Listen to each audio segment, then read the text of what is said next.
Shalom saudara-saudaraku dalam Tuhan Yesus Kristus, puji Tuhan, jumpa lagi dengan saya, Pastor Yahya Iskandar.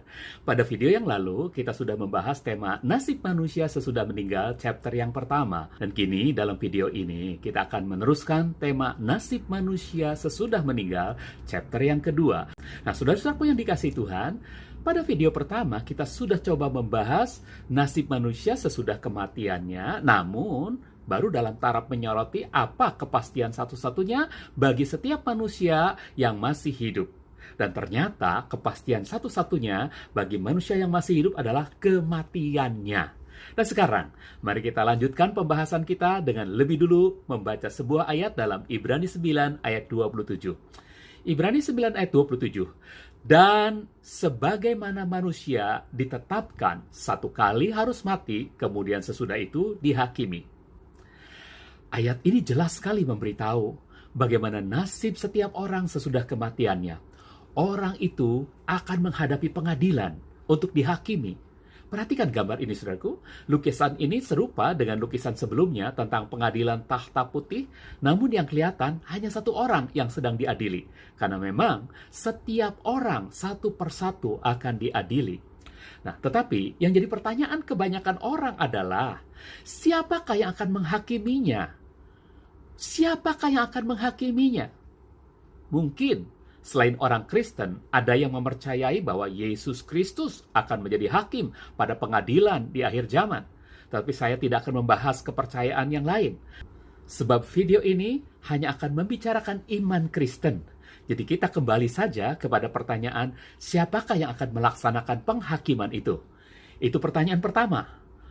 Dan pertanyaan keduanya mungkin adalah, atas dasar apa atau dengan standar apakah penghakiman itu diputuskan dalam pengadilan tersebut? Nah, saudara-saudaraku, iman Kristen dengan tegas menjawab bahwa Tuhan Yesus Kristuslah yang akan mengadili manusia di dunia ini.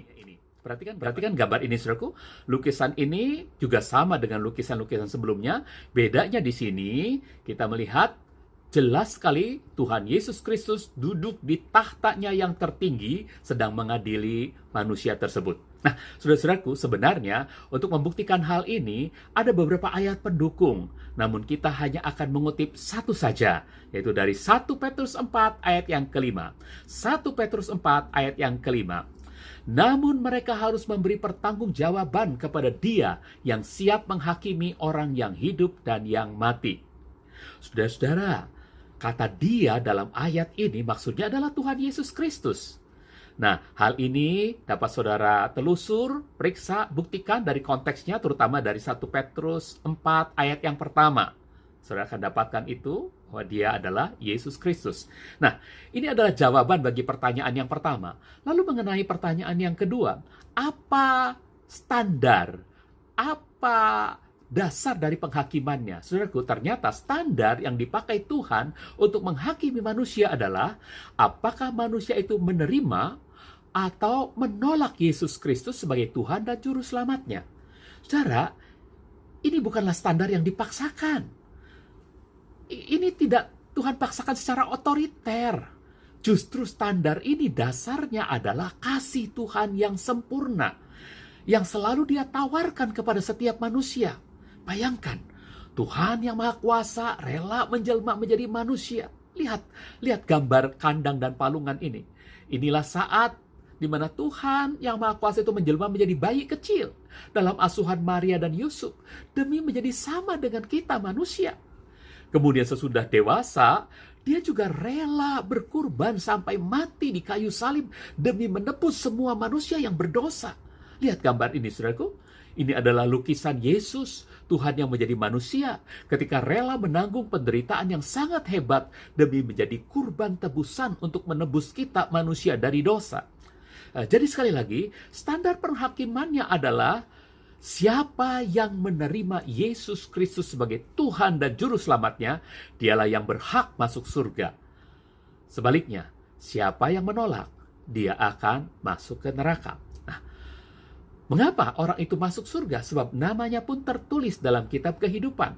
Sedangkan yang menolak, namanya tidak ada dalam kitab kehidupan. Dan dia akan ada di neraka selama-lamanya. Nah, saudara-saudaraku yang terkasih, Saya kira untuk chapter kedua dari tema nasib manusia sesudah meninggal, kita cukupkan dulu sampai di sini. Chapter ketiganya, kita akan teruskan lagi dalam video berikutnya. Oh ya, jika melalui video ini saudara-saudara merasa diberkati, silahkan share kepada teman-teman saudara dan mohon subscribe-nya ya. Terima kasih. Saksikanlah video saya berikutnya, masih dalam tema yang sama, nasib manusia sesudah meninggal, chapter yang ketiga. Tuhan Yesus memberkati kita semua. Amin.